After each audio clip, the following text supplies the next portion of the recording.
In October 1886, winds from the Bitterroot Mountains swept down into the Mertcy Fork Valley nearly 3 weeks early. Not hard at first.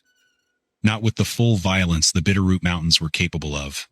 Just cold enough to change the smell of the air. Cold enough to make horses restless in their stalls at night. Cold enough that thin ice formed along the north side of water barrels 3 weeks before anybody in Mertcy Fork believed winter had the right to arrive. Hyram Voss stood in the yard behind the relief house at dawn, watching frost cling to the northern face of the fence posts, while the southern side still sat wet with mud. Beside him, Brindle refused to lie near the north wall. The old shepherd hound paced once, nose low, then settled against the opposite side of the building with his ears pulled tight against his head. Hyram noticed that before he noticed the wind chime. The metal strips hanging beside the kitchen door were ringing softly. Not from the west, from the mountains. People gathered after breakfast when Hyram warned them the snow would come early and stay late. He spoke plainly. Double the firewood. Salt more meat. Reinforce the roofs before the heavy storms arrived. Reverend Amos Kale dismissed him in front of the crowd. He called fear a sickness that spread faster than weather. Lenora Fitch, the hard-faced woman running the relief house, did not raise her voice when she spoke. She simply said the relief house could not afford panic, while supplies were already thin. That night, she told Hyram to be gone before sunrise. The door closed behind him after midnight, with a hard wooden sound that carried across the frozen yard. Hyram stood there, a long moment, holding Elias Voss's weather ledger beneath one arm. The black iron key rested cold in his coat pocket. The old hatchet hung at his side. Brindle stood beside him, facing north toward the dark mountains. The dog never looked back at Mertcy Fork once. Years earlier, before Mertcy Fork began calling him a liar, Hyram Voss had learned winter from his dead uncle, Elias Voss, a mountain trapper and telegraph repairman who spent more time in the Bitterroots than in town. Elias trusted patterns more than superstition. He taught Hyram to study. Snow clinging to pine bark, water moving beneath ice, heavy spruce resin before hard freezes, smoke flattening low before storms, and elk leaving the high ridges too early. Every sign went into a weather ledger wrapped in oilcloth. Men forget, Elias used to say. The ground doesn't. One autumn evening, he pressed young Hyram's hand against a slab of basalt, still warm after sunset. Stone keeps heat longer than people.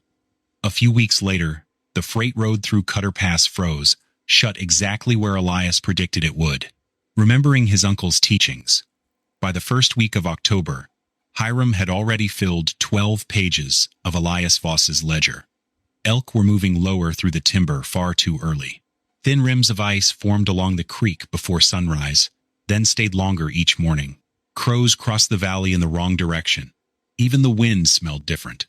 Dry, sharp, like snow blowing down from Canada before the storms themselves arrived. Despite everyone's attitude, Hyram still tried to warn Mertcy Fork one more time. Double the wood piles. Store more flour. Brace the supply shed roof before the heavy snow came. Most people listened without answering. Reverend Amos Kale finally spoke outside the chapel steps while smoke drifted low across the road behind him. Hyram Voss has spent too many winters alone in the mountains, he said, long enough to forget how to trust the Lord. A few men laughed quietly after that. Later the same afternoon, Grady Bell, the heavy-set owner of Mertcy Fork's supply room, refused to sell Hyram extra lamp oil or salt pork from the shelves behind the counter. Not feeding panic this year, he muttered. As Hyram stepped outside, a freight driver tightening harness straps beside the road mentioned that the North Lake already carried a skin of ice near the shoreline. Too early. Nobody answered him. Nobody looked directly at Hyram when he walked away through the freezing mud. That evening, the temperature dropped hard enough for the muddy wagon ruts outside the relief house to stiffen before dark. Milo Trent, the lame boy who helped sweep the kitchen ash each morning, slipped out the back door carrying half a dry biscuit wrapped in cloth. He crouched beside Brindle near the woodshed and fed the old dog in tiny pieces so nobody inside would notice.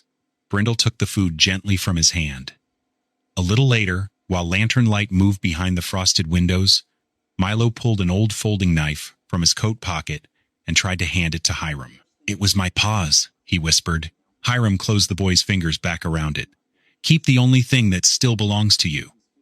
Before Milo could answer, the back door opened. Lenora Fitch stepped into the cold, carrying a lamp in one hand. Her face hardened the moment she saw the boy outside. She grabbed Milo by the shoulder in front of the other children gathering near the doorway. Brindle moved immediately. The dog stepped between them with his head low and his body rigid, not growling, just standing there. For a second, nobody spoke. Then Milo looked up at Hyram and asked quietly, "If you're right, what happens to us?" Hyram never answered him. Hyram Voss left Mertcy Fork before sunrise, with Brindle trotting behind him through the frozen dark.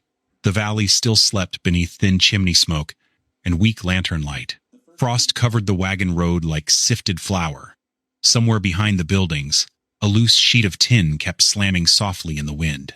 Elias Voss had once written a single direction inside the weather ledger: find the place where black stone grows out of the mountain. So Hyram headed west toward the bitter roots. By noon, the wind strengthened. Fine snow began moving across the ground in thin gray streaks long before any real storm clouds arrived. The cold was dry enough to split the skin across Hyram's knuckles until blood marked the handle of his hatchet. Near dusk, he stopped beside a ridge of exposed rock and noticed something wrong. Snow was gathering along the southern face of the basalt instead of the north. The wind had begun circling. A hard winter wind. That night, Brindle refused to sleep apart from him. The old dog pressed tightly against Hyram's back beneath the blankets, lifting his head every few minutes to test the darkness with his nose. By the second day, the mountains had started stripping strength from him one piece at a time. The cold turned the bread in Hyram's pack stiff as wood by morning, then damp and sour by afternoon after it thawed beneath his coat. His hands shook badly enough that he struggled to strike a match beside the rocks where he stopped to rest. Brindle finally grabbed his sleeve with his teeth and pulled until Hyram sat down. For the first time in years, he opened Elias Voss's weather ledger. Between pages filled with temperatures, snowfall marks, and wind directions, rested a folded piece of oil paper. The handwriting was unmistakable. If you're reading this, Mertcy Fork finally did what I always feared it would. Below that, Elias had drawn a rough map toward the western ridges, toward the black basalt cliffs. Another line waited beneath it: "Don't argue with people unwilling to look at snow." Hyram stared at the words for a long time, while the wind moved through the timber above him like distant water. Late on the third afternoon, Hyram found the cliff Elias had marked in the ledger. Black basalt rose out of the mountainside like burned iron. Snow clung to the cracks in thin white lines, while the wind screamed across the ridge above. Half hidden beneath the stone sat a narrow wooden door nearly swallowed by brush and drifting snow. The lock had frozen solid. Hyram forced the black iron key into it with both hands until the metal finally gave way with a deep cracking sound. Inside, the darkness swallowed everything. But there was no wind. That was the first thing he noticed. No moving air. No knife-edge cold cutting through his coat. Only stillness. Farther in, beyond the smell of wet stone and old ash, came something stranger. Warmth. Weak. Barely there. But real. A narrow stream moved quietly along one wall without a trace of ice. Brindle walked past Hyram into the shadows, circled once near a dry slab of rock, then laid down with a long, slow breath. Near the stream, Hyram found letters carved into the basalt. EV 1871. He pressed his hand against the mark Elias had cut there years earlier. For the first time since leaving Mertcy Fork, he sat down without once looking back toward the valley. The cave kept the wind out, but that alone would not keep a man alive through a bitterroot winter. So Hyram began working. Each morning he climbed back into the timber above the basalt ridge and dragged dead lodgepole pine down the slope one length at a time. By the third trip, his shoulders burned badly enough that he could barely lift the hatchet. Brindle followed silently behind him through the thin snow, stopping now and then to listen toward the mountains. Inside the cave, Hyram built a rough wall near the entrance using willow lattice packed with clay and horsehair. Heavy basalt slabs formed the lower base, where damp air gathered closest to the floor. The work moved slowly. Clay froze inside the bucket if he left it too long near the doorway. At night, he tried building the first hearth beneath a narrow crack in the ceiling Elias had once used for smoke. The fire failed almost immediately. Smoke rolled backward into the cave instead of rising. Wet heat spread along the stone ceiling in dark patches. Within minutes, Brindle started coughing hard enough to stumble away from the fire pit. Hyram killed the flames with dirt and ash. For a long while, he sat alone in the smoke, holding Elias's ledger open across his knees, while cold air crept slowly back through the cave entrance. Then he remembered something Elias once taught him, beside an old trapper cabin near Lost Horse Creek. Smoke did not climb toward openings. It climbed toward pressure. The next morning, Hyram lit a candle and moved it slowly around the unfinished hearth. Near the ceiling crack, the flame bent sideways instead of upward. The smoke shelf sat too low. He had trapped the draft against itself. By dark, he tore half the stonework apart and started over. Clay covered his hands. Blood opened again across his knuckles. Brindle kept coughing each time smoke drifted low. Finally, Hyram dragged the dog down beside the lower basalt floor near the underground stream, where the air remained cleaner. Brindle pressed weakly against his leg, while smoke rolled through the dark above them. The next 2 days disappeared into work. Hyram rebuilt the hearth from the ground up. Flat shale slabs raised the firebed higher off the cave floor, where cold air settled thickest. He bent an old sheet of tin over the flames to form a crude smoke shelf, then widened a narrow crack in the basalt using a pry bar and the back of his hatchet. The sound carried deep through the mountain. Metal striking stone, stone breaking apart inch by inch, wind screaming outside the cave mouth, while sparks drifted through the dark. By sunset on the second evening, his hands had swollen so badly he could barely close them. Still, he lit the fire again. At first the flames only flickered low against the shale. Then the draft caught. Smoke pulled upward in a thin, steady stream toward the ceiling crack, instead of rolling back into the room. Hyram grabbed the candle and moved it slowly around the hearth. The flame barely trembled. Outside, the wind hammered the ridge hard enough to shake loose snow from the pines. Inside, the smoke kept rising cleanly through the stone. An hour later, the wet patches along the ceiling had already begun drying. Brindle stood from the cold side of the cave, sniffed the air once, then crossed quietly toward the warmer basalt wall near the fire. The old dog circled twice before settling down with a long, tired groan. That was how Hyram knew the system was finally working. Not from the fire, not from the smoke, from where the dog chose to sleep. Late that night, for the first time since leaving Mertcy Fork, Hyram laid down beside the hearth without resting the hatchet across his chest. 3 mornings later, somebody saw the smoke. Not from Mertcy Fork. The valley sat too low beneath the ridges to notice the thin gray line slipping out through the basalt crack. But high above the western slope, an old mountain scout named Asa Morrow spotted it while checking trap lines along the timber edge. No campfire smoke climbed that steadily in winter wind. By afternoon, Brindle lifted his head near the cave entrance and went completely still. The dog did not bark. That worried Hyram more than barking would have.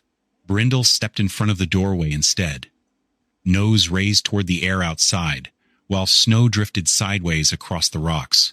Then the footsteps came, slow, careful, heavy enough to belong to an older man carrying weight. Hyram met him outside with the hatchet in one hand. "Rifle goes into the snow," he said, then 15 steps back. The stranger obeyed without argument. Only after the rifle rested on the ground did Hyram notice the man staring at the carved handle of the hatchet. The old scout narrowed his eyes. Elias Voss carried that mark. For a long moment, neither man spoke while the wind moved through the pines above them. Finally, Asa looked toward the cave. "He pulled me into this place after the avalanche of 71, he said quietly. "Kept me alive in there 18 days while the mountain buried half the ridge." Brindle walked forward then and sniffed the old man's gloves once before backing away. That seemed good enough for Hyram. Inside the cave, Asa stood near the hearth watching the smoke disappear cleanly through the stone crack overhead. A faint smile crossed his weather-cut face. "Elias didn't prepare this cave," he murmured. "He prepared a place where weather couldn't argue with a man." For several seconds the old scout kept staring into the fire. Then he added even more softly, "That old fool's still repairing lives after death."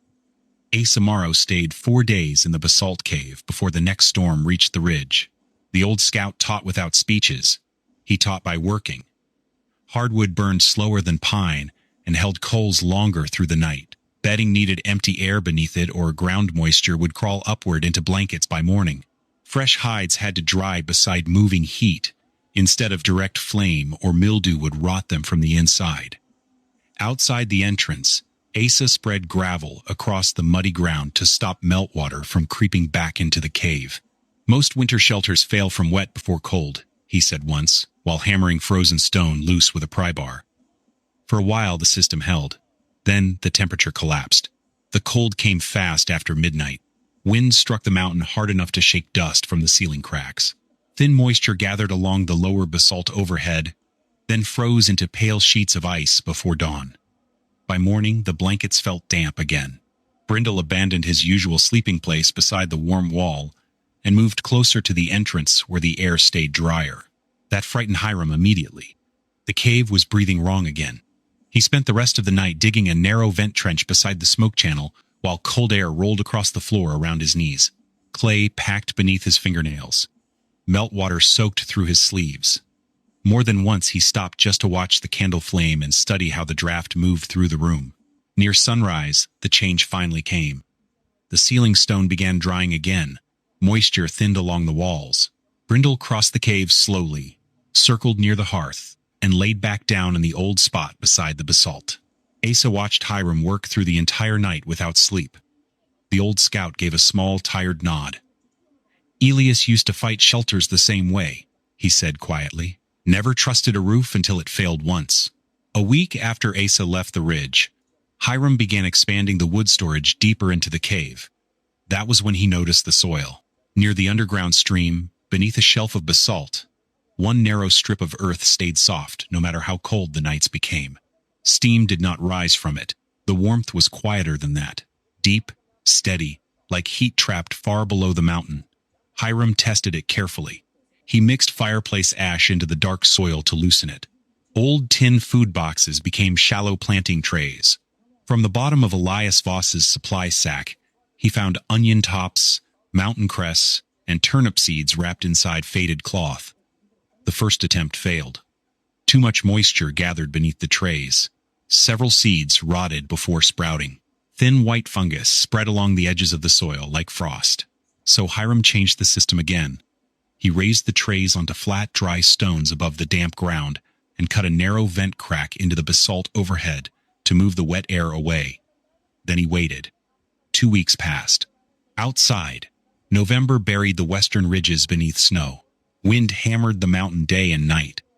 Inside the cave, Brindle slept beside the warm earth while tiny green shoots finally pushed through the dark soil. Hyram crouched beside them for a long time without moving. The first leaf trembled slightly in the heat rising from beneath the stone. He touched it once with the back of his finger, but he did not pick it. The first blizzard of December arrived after dark. Wind slammed across the basalt ridge hard enough to shake dust from the ceiling cracks. Snow hissed against the outer wall in long, dry waves. Even inside the cave, the air carried the deep pressure of a mountain storm settling over the range. Brindle reacted first. The old dog rose from beside the hearth with the fur along his spine standing high before any sound reached the door. A low growl rolled through his chest while he stared into the darkness near the entrance. Then came the footsteps. Slow, even, deliberate, not the stumbling rhythm of a freezing man. Hyram heard breathing next. Too controlled, too steady. A fist struck the outer door. "Help!" the voice shouted through the storm. "Man's freezing out here." Hyram did not move toward the latch. Neither did Brindle. Another knock came harder this time. Then a heavy oak branch slammed against the doorframe. The clay and horsehair wall shuddered but held. "My father died because of Elias Voss," the man outside suddenly yelled. "That thief stole freight meant for winter camps." Hyram recognized the voice, then Cal Rucker. The thief stole freight meant for the winter camps. Snow pushed beneath the lower edge of the doorway, while another impact struck the wood. Hyram stepped closer to the entrance, holding the hatchet low at his side. "If you hit that door one more time," he said calmly, "the cold outside won't be the most dangerous thing waiting for you." Silence followed. For one long second, only the storm spoke. Then a rifle cracked from somewhere high along the ridge. The sound slammed through the mountainside like splitting timber. Cal backed away immediately. Hyram heard boots sliding across snow and loose rock before the storm swallowed him again. Asa Morrow had reached the ridge above the cave. Only after the footsteps disappeared did Hyram finally kneel beside Brindle. The dog was trembling violently. Not from cold, from fear. Asa Morrow entered the cave a few minutes later carrying snow across his shoulders and rifle smoke on his coat. His hands shook while removing the gloves. He sat quietly by the hearth for a long time before finally speaking. Hadn't fired near a man in years. Brindle settled down between them with his head resting across his paws. Asa admitted the mountain wars never fully left him. Neither did the winters afterward. Too many frozen camps, too many bodies found after spring thaw. Men survived storms only to carry the cold inside themselves for decades. Hyram looked toward the cave entrance where snow kept blowing past the cracks in pale ribbons. The storm outside did not hate anyone. It did not remember names. It did not hold grudges. It only did what winter had always done. People were the ones who carried bitterness across seasons.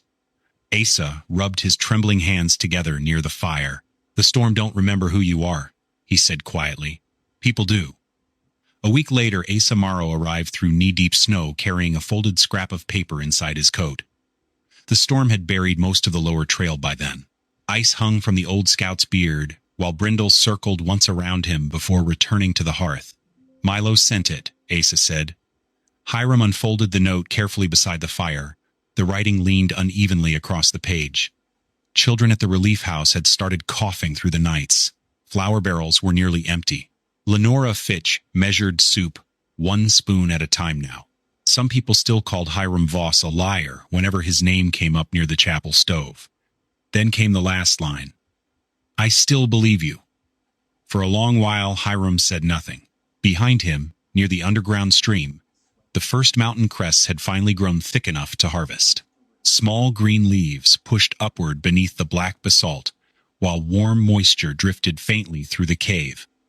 Brindle wandered over and sniffed the plants curiously. Hyram cut the first handful with slow, careful movements. He did not eat any of it.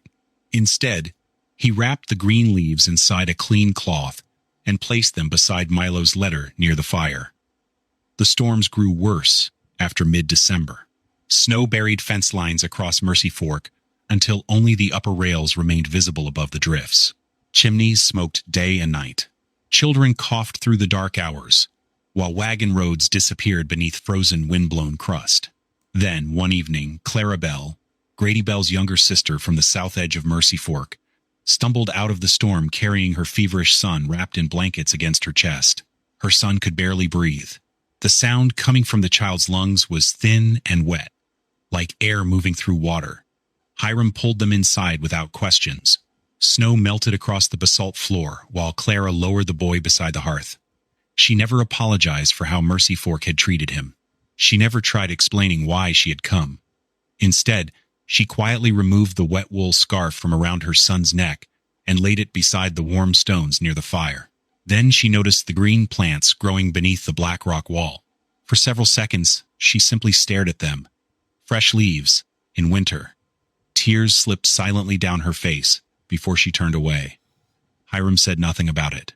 He boiled water in the iron kettle and added willow bark, spruce tips, and dried mullein from Elias Voss's old supply bundles. Steam filled the cave with the sharp smell of pine and bitter wood. The boy breathed the vapor slowly beneath a blanket, while Brindle laid himself close against the child's feet. After nearly an hour, the hard rattle inside the boy's chest began easing little by little. Clara noticed it immediately. So did Hyram. Before dawn, while the storm groaned outside the basalt ridge, Hyram wrapped several handfuls of mountain cress inside cloth for her to carry home. "Don't tell them about the greens yet," he said quietly. "They won't believe that part first." Clara rested her hand against the warm stone wall beside the hearth before leaving. The look on her face made it clear. She still could not fully believe it either. The following Sunday, the wind struck the chapel windows hard enough to rattle the old glass during Reverend Amos Kale's sermon. Cold crept through the floorboards, despite the iron stove glowing near the front pews. Every few minutes, somebody in the congregation coughed. Usually more than one. Amos stood behind the pulpit with both hands resting on the Bible. People have begun climbing into those mountains, he said, trusting stone and hidden places instead of the Lord's provision. Nobody answered him. Snow hissed softly against the chapel walls. Then Clara Bell stood up. For several seconds, the entire room stayed still. Clara rarely spoke in public, even before winter tightened around Mertcy Fork. Her gloves looked damp from the walk into town. "My boy slept through the night," she said quietly. The room remained silent.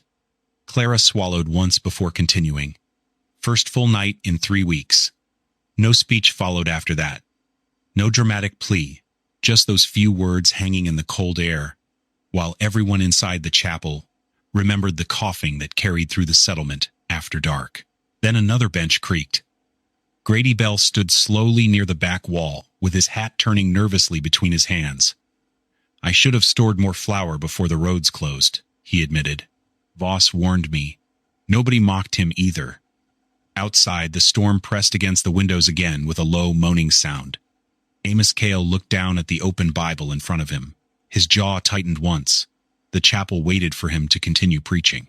Instead, he slowly closed the book. The sound echoed louder than anyone expected inside the frozen room. By mid-January, the mountain storms had become constant. Snow buried the lower half of the cave entrance overnight more than once. Wind carved hard white drifts across the basalt ridge until the entire mountainside looked frozen in motion. That was why Hyram almost failed to see Lenora Fitch collapsed near the outer wall. Brindle found her first. The old dog stopped suddenly beside the drifted entrance and gave a low, uncertain whine, but refused to move closer. Lenora's hands had already turned gray with cold. Hyram dragged her inside and wrapped heated blankets around her beside the hearth while melted snow dripped steadily from her boots onto the stone floor. For a long time, she could barely hold the tin cup he pressed into her hands. When she finally spoke, her voice sounded smaller than he remembered. "My mother healed people during the fever years," she said. The fire cracked softly between them. She knew roots, tea bark, lung sickness. Lenora stared into the coals while speaking. Then, children started dying anyway. Outside the cave, wind groaned through the rocks. The town blamed her because frightened people always need someone standing close enough to touch. Hyram said nothing. Lenora slowly reached into her coat and removed an old brass compass darkened with age. Elias Voss's compass. "I kept this after he died," she admitted quietly.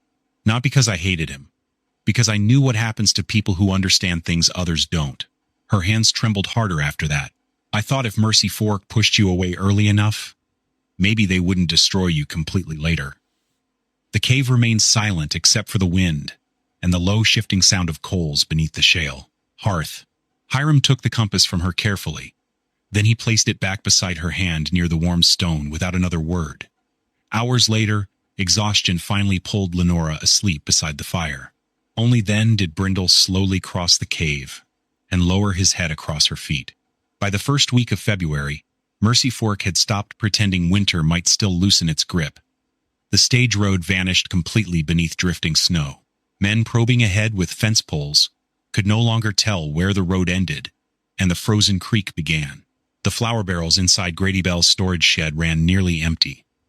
At the relief house, children burned with fever beneath thin blankets while soup kettles grew weaker each night. Then the supply roof collapsed. The sound carried across the valley before dawn like a cannon shot. Wet snow and broken beams buried half the remaining grain beneath splintered timber. By noon, the town understood something nobody wanted to say aloud. Mertcy Fork would not survive the rest of winter alone. So Grady Bell gathered a sled team. Reverend Amos Kale came too, along with 3 other men from the valley. They tied ropes across their shoulders and dragged firewood, empty sacks, and tools uphill through snow deep enough to swallow their knees. The climb took most of the day. Wind tore across the ridge without mercy. Twice the sled rolled sideways into drifts hard enough to nearly pull the men off their feet. Frost gathered white across Amos Kale's beard until his face looked carved from salt. Then, near sunset, they finally saw the smoke. Thin, steady, rising cleanly from the basalt ridge into the frozen air. Not the smoke of desperation, the smoke of control. Hyram opened the outer door before they knocked. Warmth rolled outward immediately. Not furnace heat, Not comfort. Something stranger than that. Stable heat. Dry heat. The kind built carefully and defended day after day against weather trying to kill it. Inside the cave, the basalt walls still held warmth from the hearth. Strips of venison hung curing above the smoke shelf. Gravel near the entrance remained mostly dry despite the snow packed outside. Near the underground stream, green plants pushed upward beneath black stone. Mountain cress. Turnip greens. Onion tops. Brindle slept beside the hearth without even lifting his head at first. Nobody spoke for several seconds. The men simply stood there, breathing steam into the warm cave air while snow melted slowly from their coats onto the basalt floor. No one said Hyram Voss had been right. No one needed to anymore. The proof surrounded them. The reinforced smoke draft. The dry bedding. The stored meat. The warm stone. The living green plants in the dead center of winter. Grady Bell finally lowered his eyes first. Amos Kale removed the bundle of firewood from his shoulder and placed it quietly beside the wall near the hearth. He never looked directly at Hyram while doing it. Hyram Voss remained inside the basalt cave for the rest of his life. What began as a shelter slowly became something larger. Over the following years, he expanded the place one careful section at a time. A small timber sleeping room rose near the warmer side of the ridge wall. Stone-lined water basins collected clean runoff from spring thaw. Drying racks for venison and elk meat hung above improved smoke channels that carried heat through the cave without filling it with soot. Old freight crates became bookshelves. Elias Voss's weather ledgers filled one entire wall by the time Hyram's beard turned white. People started climbing the ridge from valleys far beyond Mertcy Fork. Ranch hands, trappers, widows trying to keep children alive through hard winters. They came to learn practical things. How to stop bedding from trapping ground moisture. How to stack firewood so snow could not rot the lower rows. How to read wind patterns against ridge stone. How to notice winter before winter announced itself. Milo Trent grew older too. The lame boy from the relief house eventually became the keeper of Mertcy Fork's weather ledger.